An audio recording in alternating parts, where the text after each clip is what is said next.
여기 보니까 장소는 갈릴리 가나 혼인 잔치집입니다. 이때 큰 마을이 아니었겠죠. 그래서 유지들도 오고 연회장이라고 하는 유지들도 오고 예수님의 어머니도 오고 예수님과 예수님의 제자들도 함께 초대가 되었습니다. 그러니까 예수님이 제자를 부르시고 얼마 안 된 그런 시점이겠죠, 그죠? 예, 그래서 초대를 받았는데 포도주가 떨어졌습니다. 잔치집에 포도주가 떨어졌다는 것은 아주 큰 위기가 장치를 망칠 수 있는 그런 상황인 것입니다. 그러니까 여러분 그때 당시 이제 포도주는 물과 같은 역할. 그 물은 지금 우리가 생각하는 생수들이 많이 없었습니다. 몸에 좋은 생수가 없었어요. 왜냐하면 지금도 마찬가지지만 중동 지역에는 석회질이 많아가지고 물을 깨끗하게 마실 수 있는 그런 상태는 아니었습니다. 그래서 물을 포도주로 이렇게 만들어서 대부분 이제 포도주를 물처럼 이렇게 사용하는 집들이 많았고 또 포도주는 좋은 포도주가 있겠죠, 그죠? 또 저급한 포도주도 있는 것처럼. 그래서 우리가 잔치를 벌였는데 물이 없다. 물이 없는 음식을 먹을 수 있습니까? 되게 목이 막혀서 음식을 잘 소화를 하지 못하죠. 그래서 잔치집에 포도주가 떨어졌다라고 하는 것은 물이 없는 상황과 어떤 그런 상황에 놓인 것과 같은 것입니다. 그런데 이제 예수님의 어머니께서 마리아가 이 사건을 알고 사실을 알고 예수님에게 기뜸을 해 주었습니다. 지금 잔치가 벌어졌는데 포도주가 떨어졌습니다. 예수님께 이제 요구를 하고 존대만을 하지 않았겠죠. 마리아가 포도주가 떨어졌다. 이렇게 약간 권고 아닌 요구를 했겠죠. 이 문제를 좀 해결해 달라. 이런 요구였겠죠. 근데 예수님께서 어머니 마리아에게 예수께서 이르실 때 4절에 여자여 나와 무슨 상관이 있나이까 이런 식으로 대답을 했습니다. 근데 우리가 오해를 하지 말아야 될 것은 여자여라고 예수님이 말을 한 것처럼 해석이 되어 있는데 그래서 왜 예수님이 어머니 마리아에게 여자여 이렇게 하대하는 말을 했을까? 우리는 오해를 하고 있지 않습니까? 근데 이제 헬라어 말로 보면은 이 말이 귀나이라고 하는 말입니다. 여자여, 귀나이 이 말인데 왕이 왕후를 부를 때 쓰는 단어입니다. 왕이 자기 아내 왕후를 부를 때 귀나이 이렇게 씁니다. 그리고 이제 남편이 아내를 되게 사랑스럽게 호칭을 할 때 귀나이 이렇게 씁니다. 그러니까 여자여 이 말은 어머니를 좀 무시하는 말은 절대 아니고 어머니를 높여드리는 사랑스럽게 부르는 말이라는 사실을 여러분들이 먼저 기억을 해야 됩니다. 귀나이, 여자여. 그러니까 좋은 호칭이죠. 그죠? 그러면서 나와 무슨 상관이 있나이까? 또 이 말도 우리가 그 헬라어 원어대로 해석을 해보면은 당신의 나에게 무슨 권한으로 이 말씀을 하십니까? 이런 뜻입니다. 그러니까 권한이라는 것에 더 초점을 맞춰야 됩니다. 어머니께서 나에게 무슨 권한으로 이 요구를 합니까? 이렇게 예수님이 어머니에게 말을 한 것이죠. 그러니까 이 모든 것을 우리가 다시 한 번 더 해석해 보면은 지금 마리아는 아들 예수가 그 전까지 30세 전까지의 자기 아들로 자랐잖아요. 그죠? 그러니까 아들로 있는 예수였기 때문에 예수님은 부모님, 어머니의 말에 순종을 잘 했겠죠. 어떤 말이든 아들 예수님은 어머니 밑에 있을 때는 순종을 잘 했습니다. 그래서 어머니 마리아가 예수님이 공생애를 이제 메시아로서의 사역을 시작했는데 그것을 미처 몰랐던 것 같아요. 그래서 늘 자기 아들이니까 요구를 한 것 같습니다. 이 문제를 좀 해결해 달라. 그때 이제 예수님이 정확하게 이야기를 하는 것입니다. 메시아로서 이제 나는 어머니가 나에게 이렇게 저래다 할 권한이 없습니다. 나에게 요구할 권한의 대상자는 성부 하나님. 이것을 정확하게 한 것은 이제 내가 당신의 아들로 있는 것이 아니라 이제 나에게 명령하고 내가 뜻을 따라야 될 분은 성부 하나님이신 것을 예수님께서 그 권한에 대해서 어머니에게 정확하게 이야기를 한 것이죠. 그러니까 예수님은 성부 하나님의 뜻대로 이제 활동을 해야 되는 그런 메시아로서의 사역을 시작하고 있는 그 상태임을 이야기를 하고 있는 것입니다. 우리가 이것을 볼 때 여러분에게 명령할 수 있는 최고의 권한자가 누구입니까? 부모님도 될 수도 있고 선생님도 될 수가 있습니다. 자, 우리가 열반의 학생이기 때문에 학원 선생님의 말에도 순종해 들어야 되고 또 부모님의 말씀에도 우리가 순종을 해야 됩니다.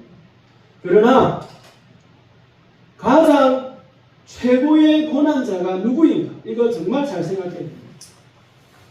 내가 나를 움직이고 내 생각과 내 꿈과 나의 인생의 방향을, 나의 결정을 이루는 데 있어서 가장 큰 권위자가 누구인가? 나는 누구의 말에 내 생각과 내 발걸음을 옮겨야 되는 거야. 이거 여러분들 분명하게 생각하고 신앙생활을 해야 됩니다. 아멘이십니까? 여러분 최고의 권한, 여러분을 향한 최고의 권한자, 최고의 권위자가 누구십니까? 하나님이십니다. 아멘이십니까? 아멘. 네. 이거 흔들리면 안 됩니다. 이거 흔들려서 세상으로 돌아가는 사람들이 많이 있습니다. 특히 불신 가정에서 나오는 그런 분들은 자신의 믿음을 굳건하게 해야 돼요.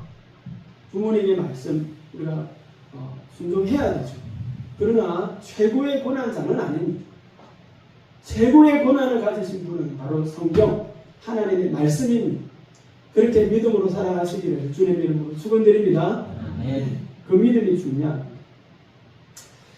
또 예수님께서 내 때가 아직 이르지 못하였나이다 이렇게 어머니에게 이야기를 했습니다. 내 때가 이르지 아니하였다.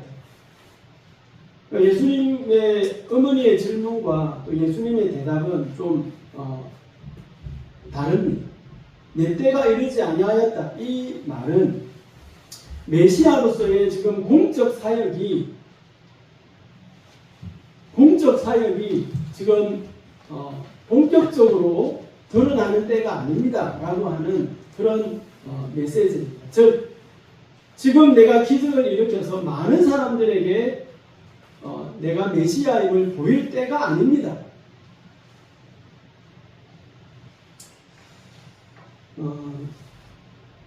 예수님은 3년의 계획입니다. 그죠? 3년의 계획을 정말 세밀하게, 치밀하게, 빈틈없이 예수님은 3년의 계획을 다 가지고 계십니다. 예. 그냥 즉흥적으로 사람들이 요구한다고 해서 즉흥적으로 행동하시는 분이 아니라는 것입니다.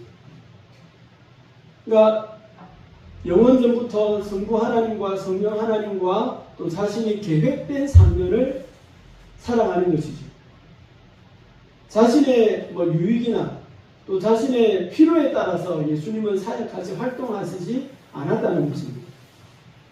그래서 예수님은 이 3년의 제한된 시간 속에서 정말 세밀하고 치밀하고 정확한 계획된 활동을 해 나가고 계심을 보여주는 것입니다.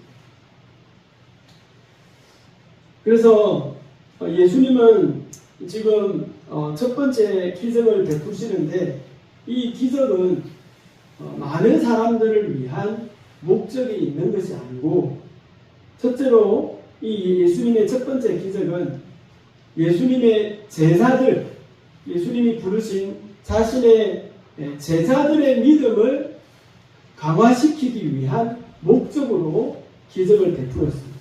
이것이 중요합니다. 자, 이것이 이제 첫 번째 기적의 목적입니다.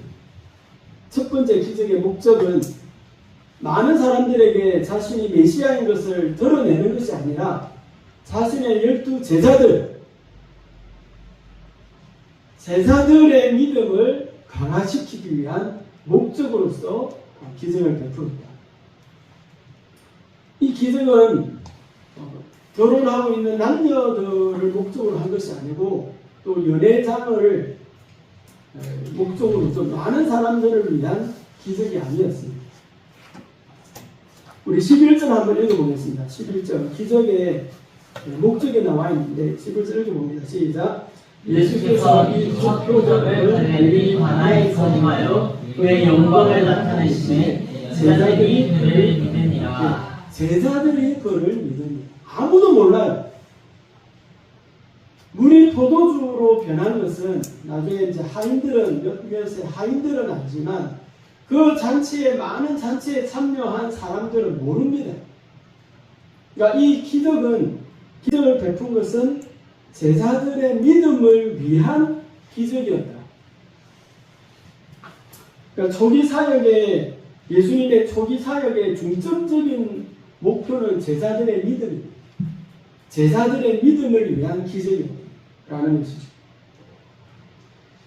그러니까 제자들에게 자신이 초월적인 능력을 가진 하나님의 아들인 것을 계속 보이시는 것입니다. 기적을 통해서.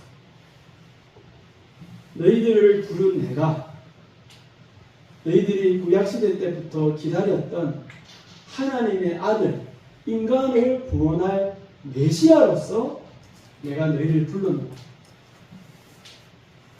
나 예수는 하나님의 아들 메시아로서 너희들의 스승이 되어 있음을 지금 제자들에게 특별하게 교육을 시키는 것입니다. 제자들이 다 믿으리라. 이것이 첫 번째 기적의 목적이죠. 이들은 나중에 하나님의 나라를 세우기 위해서, 초대교회를 세우기 위해서 순교를 해야 되는, 큰 일을 감당해야 되는 제자들이었습니다. 남들보다 특별한 믿음을 준비를 하고 있어야 했던 제자들이었죠. 그래서 예수님은 많은 사람들이 아니라 자신의 부른 제자들의 믿음을 위해서 이 첫 번째 기적을 행하셨다. 이것을 꼭 기억을 해야 됩니다. 여러분, 다다익선, 교회 성도들이 많으면 좋다, 이런 생각은 버려야 됩니다. 예수님은 목적이 분명했습니다. 넓은 길로 가는 사람이 많습니까? 좁은 길로 가는 사람이 많습니까? 넓은 길. 좁은 길로 가는 사람은 소수입니다. 소수. 예수님께서 부르러 온 사람은 소수입니다. 자기 백성을 부르러 온 것입니다. 예수님이 욕심이 많아서 모든 사람들이 나 메시아를 믿어라, 모든 사람들이 다 구원을 받아라, 이게 아닙니다.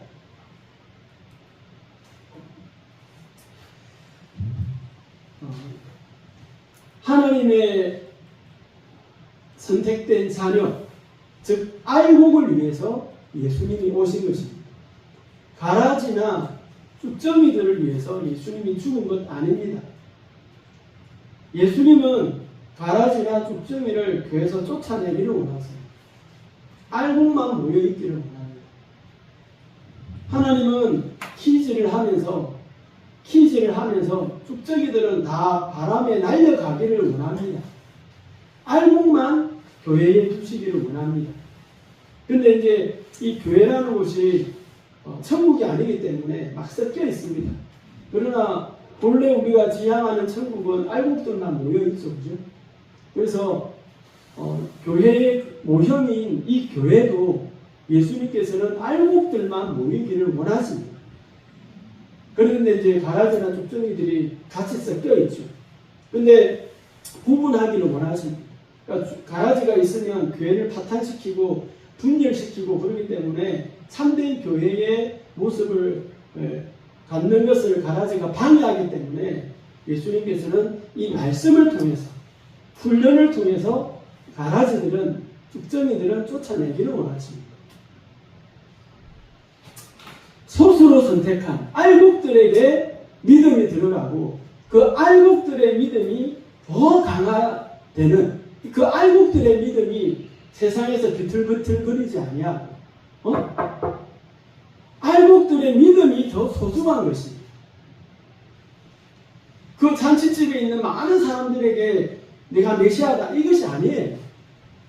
기적을 나타내면서 예수님은 자기 제자들, 아멘이십니까? 자기 알곡들이 믿음이 더 강화되고 흔들리지 않기를 바라는 목적인 것입니다. 지금 저와 여러분에게도 마찬가지입니다. 하나님은 하나님의 제자로, 예수 그리스도의 제자로 부름을 받은 저와 여러분의 믿음이 소중한 것입니다. 여러분의 믿음이 세상에서 흔들리지 않아야 됩니다. 여러분의 믿음이 세상과 섞여지지 않아야 됩니다. 비틀비틀거리거나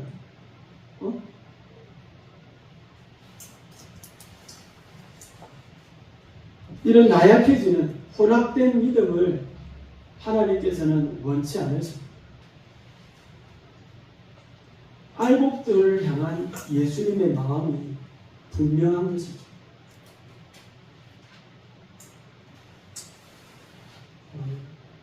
지금도 여러분의 믿음을 위해서 예수님은 일하고 계십니다. 기적을 베풀고 계시고 말씀을 전하고 계십니다. 너의 믿음이 중요하다. 가라지와 뚝정이들이 중요한 것이 아니라 알곡이 중요하다. 참된 내 제자가 중요하다. 너희들이 분명한 믿음을 가지고 있어야만이 하나님의 나라를 이룰 수 있다. 수가 중요한 것이 아니라 믿음이 중요하다는 것입니다.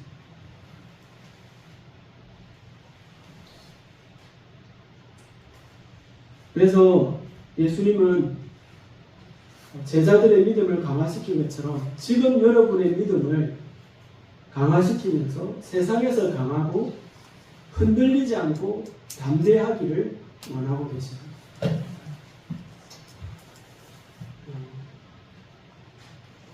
그래서 믿음이 나약한, 전에도 목사님 말씀드렸지만 믿음이 나약한 수많은 사람들보다 알곡들이 더 중요해요. 소수의 알곡이 더 중요해요.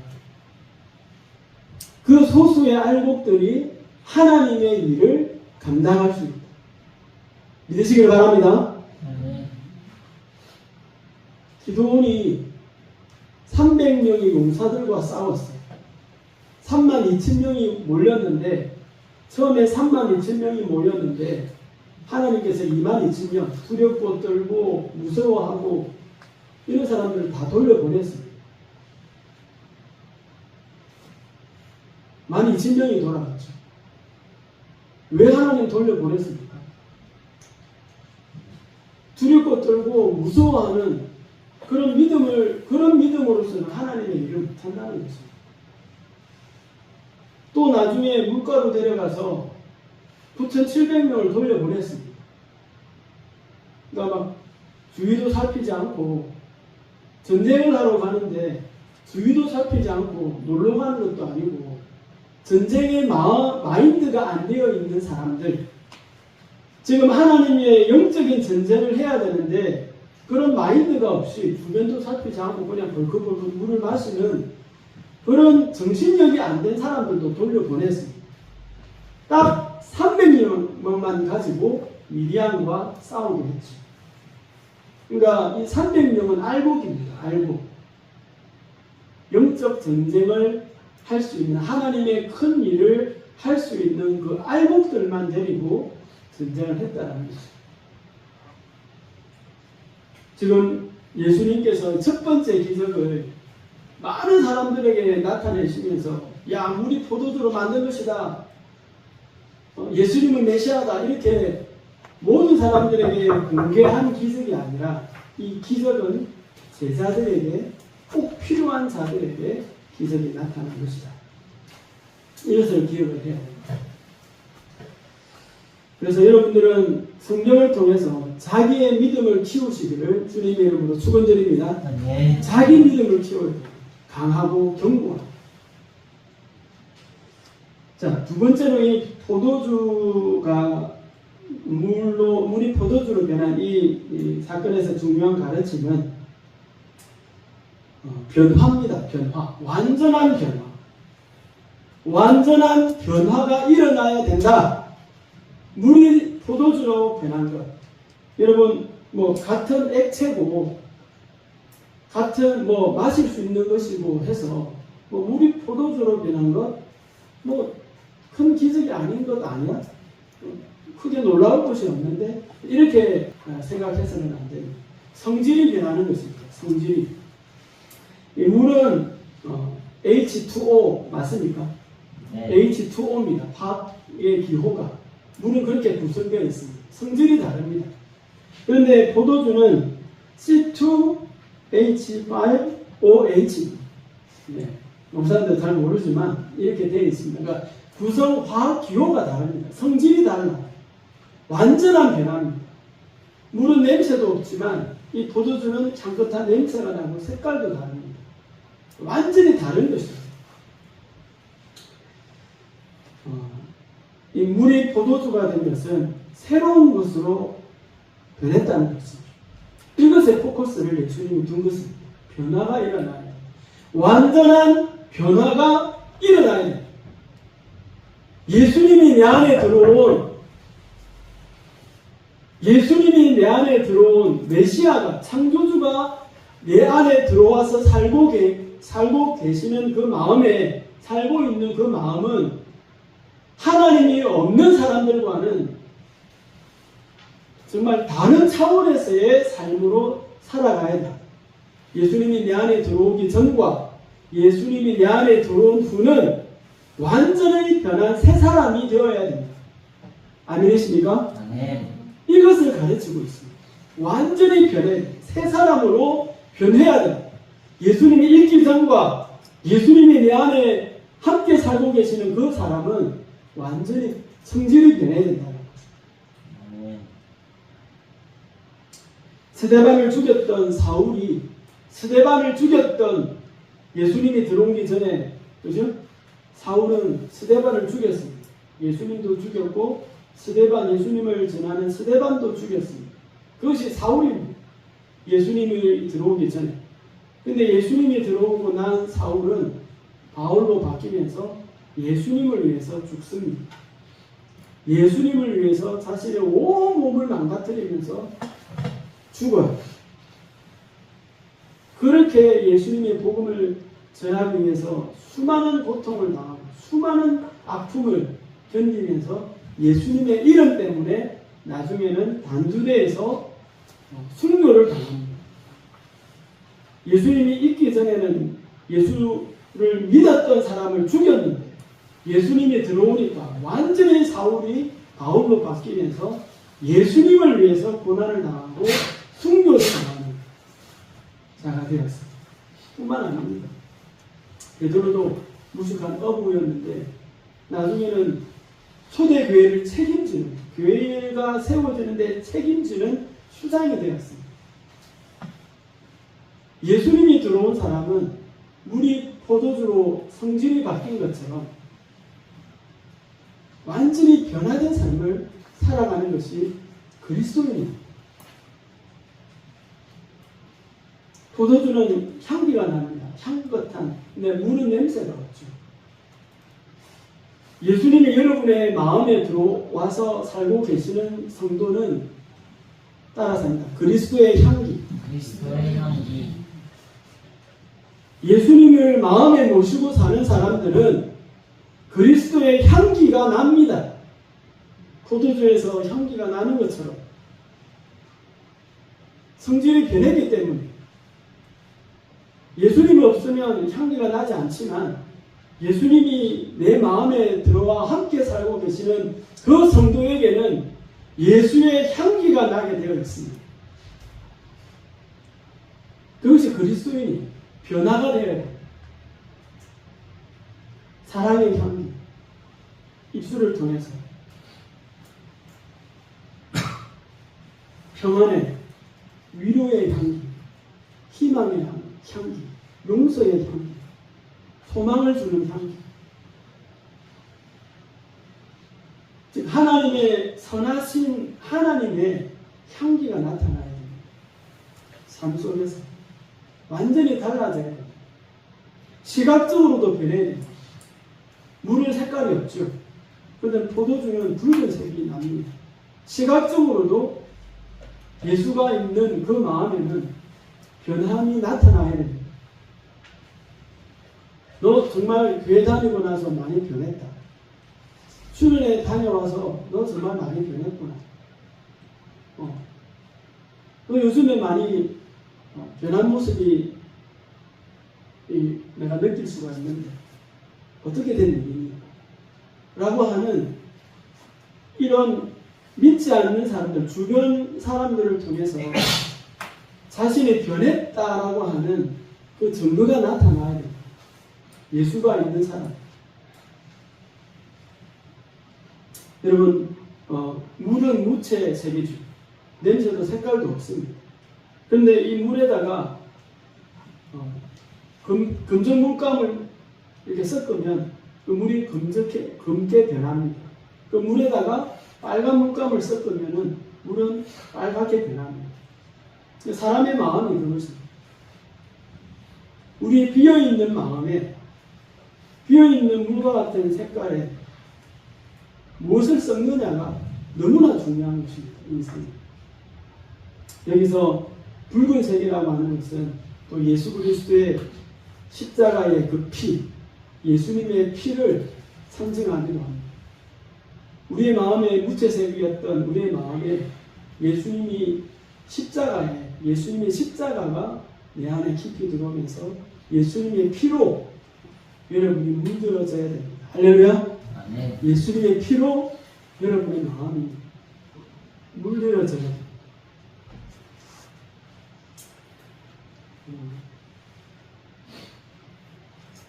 여러분에게 질문을 던져보십시오. 나에게 그리스도의 향기가 나타나고 있는가? 나에게 그리스도의 색깔이 나타나고 있는가? 예수님은 이 물이 포도주로 완전히 그 성질이 완전히 새 것으로 변한 것을 기적을 일으키시면서 예수님을 영접한 그리스도인들은 이같이 변해야 된다. 할렐루야. 이런 삶을 우리가 살아야 합니다. 세 번째 이 기적을 통해서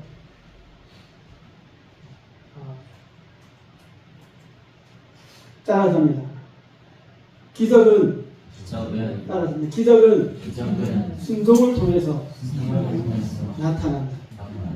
예.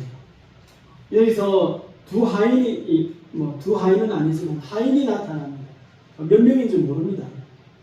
근데 이제 예수님께서 하인들에게 명령을 합니다. 이 항아리에 물을 가득 채우라. 근데 여기서 목사님 찾아보니까 정결 예식, 우리가 6절에 보니까 거기에 유대인의 정결 예식을 따라 두세 통 되는 돌 항아리 6이 놓여 있는지라. 돌 항아리가 몇 개입니까? 6개입니다. 그러니까 이제 큰 잔치를 위해서 항아리 6을 갖다 놓은 것 같아요. 물론 보통 집에는 돌 항아리가 하나만 있는데 그때는 잔치를 위해서 6통을 갖다 놓은 것 같습니다. 근데 이 정결 예식은 유대인들은 손을 집에 들어갈 때나 나갈 때 손을 항상 씻는 그런 문화가 있는데 그것을 두고 이야기를 하는 것입니다. 근데 돌 항아리에 보통 100리터가 일반적으로 100리터가 들어갑니다. 100리터를 우선 세어보니까 2리터짜리가 50개입니다. 그죠? 우리가 생수통 2리터짜리가 50개가 있어야만 100리터가 됩니다. 근데 6통이니까 600리터예요. 그러면 300개의 생수통이 필요할 만큼의 많은 양의 물이 필요합니다. 그러니까 그 물을 다 썼기 때문에 그 물을 채워야 되는 것이죠. 그러니까 종들이 그 일을 해야 됩니다.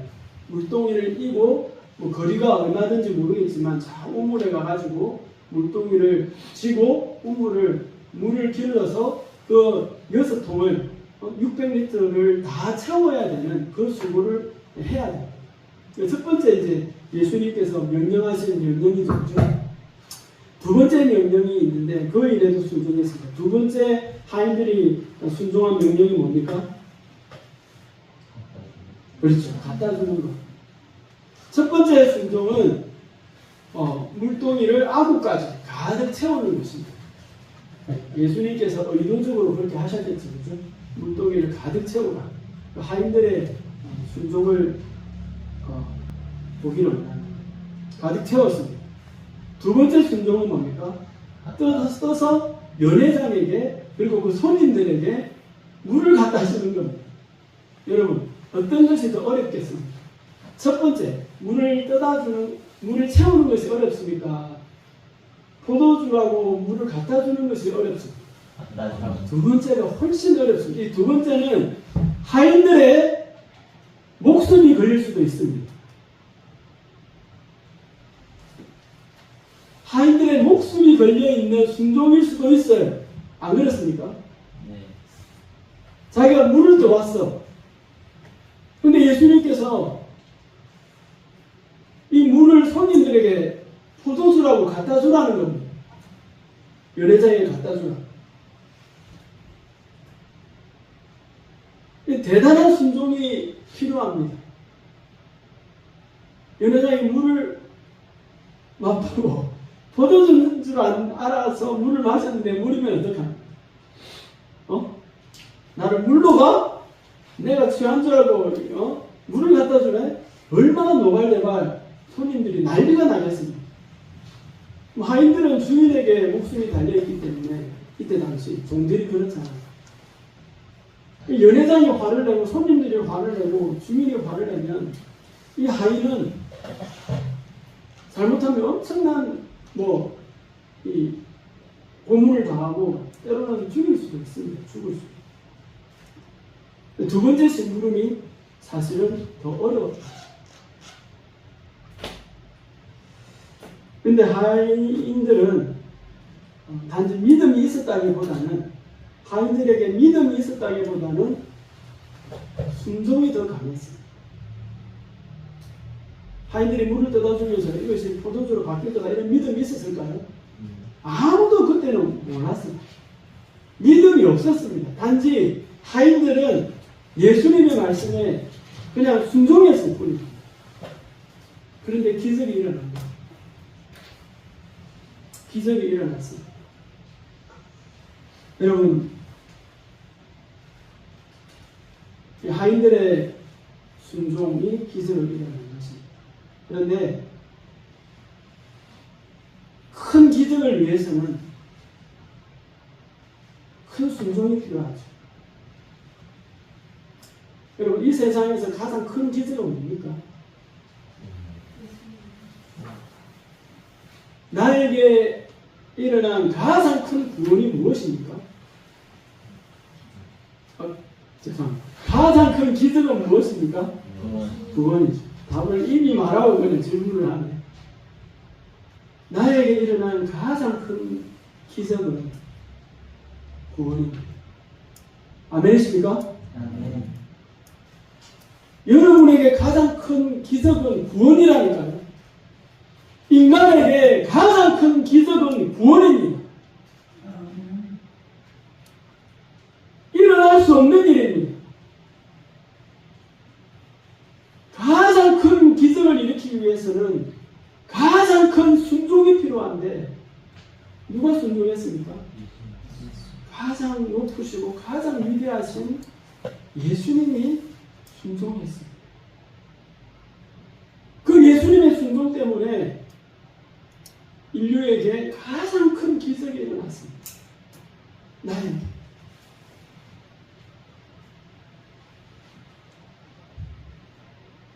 지금 이것을 예수님은 첫 번째 기적에서 나타내는 것입니다. 그 하인들의 순종, 목숨이 걸려있는 순종. 예수님은 인류를 구원하기 위해서 그 큰 기적을 일으키기 위해서 성부 하나님의 말씀에 십자가를 지고 그 위에서 죽어야 됩니다. 인류를 대신해서 처형을 당해라. 인류를 대신해서 여러분들을 대신해서 처형을 당해라. 핏값을 갚아라. 라고 하는 그 성부 하나님의 말씀에 예수님은 아무 말 없이 순종하기 위해서 이 땅에 오신 것입니다. 그 순종이 없었더라면 기적이 일어나지 않습니다.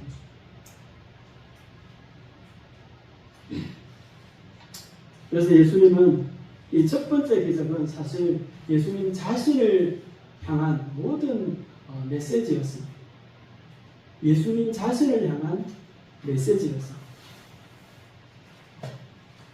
우리 포도주로 변하는 것, 우리들의 마음에 예수님의 피, 우리들의 무채색인 이 투명한 비어있는 마음에 하나님을 세우지 못한 이 마음에 예수님의 피로 물들게 하는 그 역할을, 그 사역을 하기 위해서 예수님 오신 것이 아닙니다. 물이 포도주로 붉게 변하는 그 사역, 또 물이 포도주로 변하는 것은 하나님의 백성들이, 하나님을 떠났던 하나님의 백성들이 다시 회개하고 돌아와서 하나님과 연합하고 사랑의 관계를 맺는 것, 놀라운 변화를 일으키는 것이 예수님 그분이 해야 되는 사명이었습니다. 예수님 때문에 우리가 하나님의 자녀가 된 것 아닙니까? 아멘이시죠? 그 사역을, 하나님과 연합한 그 사역을 하기 위해서 예수님 오신 것입니다. 변화. 세 번째로 하인들의 순종. 순종이 없으면 기적이 일어나지 않는데 예수님 자신의 순종을 통해서 나를 구원하신, 인류를 구원한 엄청난 기적을 예수님의 순종으로 말미암아 기적이 일어난 것입니다. 이것을 예수님은 첫 번째 기적을 통해서 제자들에게 믿음을 심어주고 있습니다. 제자들에게 자신이 하나님의 아들이신 것을, 메시아인 것을 믿어라. 그리고 물이 포도주로 변한 것처럼 너희들도 온전히 변해야 한다. 이것을 제자들에게 증거하면서 알곡들의 믿음을 키우고 있다. 죽정이와 바가지가 하나님의 예수님의 목적이 아닙니다. 분명히 알아야 됩니다. 교회에는 누구나 아무나 들어올 수 있지만 알곡들만 믿음을 가지고, 알곡들만 믿음을 가지고, 알곡들만 믿음을 가지고 결국에는 천국에 들어갑니다. 나머지들은 하나님이 어떻게 해서든지 코로나를 통해서, 부모님들의 반대를 통해서, 친구들을 통해서 어떻게 해서든지 하나님은 다시 세상으로 돌려보냅니다. 왜? 알곡이 아니기 때문입니다. 목사가 해야 될 일이 뭡니까? 목사가 왜 여기 있습니까? 알곡들을 위해서 있는 것이죠. 알곡들을 위해서 있는 것입니다. 하나님이 관심도 없는 사람들을 위해서 목사가 존재하는 것이 아니에요. 하나님이 떨쳐보고 바람에 날려가면 어쩔 수 없는 겁니다. 쫓아가서 왜 바라지와 독주리를 잡으려고 합니까? 확실한 알 수는 없지만, 너를 위해서 기도는 하지만, 그러나 남아있는 알곡들을 위해서 목사가 존재를 하고 알곡들의 믿음을 더 강화시켜서 하나님의 일을 하게 만드는 것이 우리들이 해야 하는 일입니다. 믿게 축원드립니다. 아멘. 기도하겠습니다.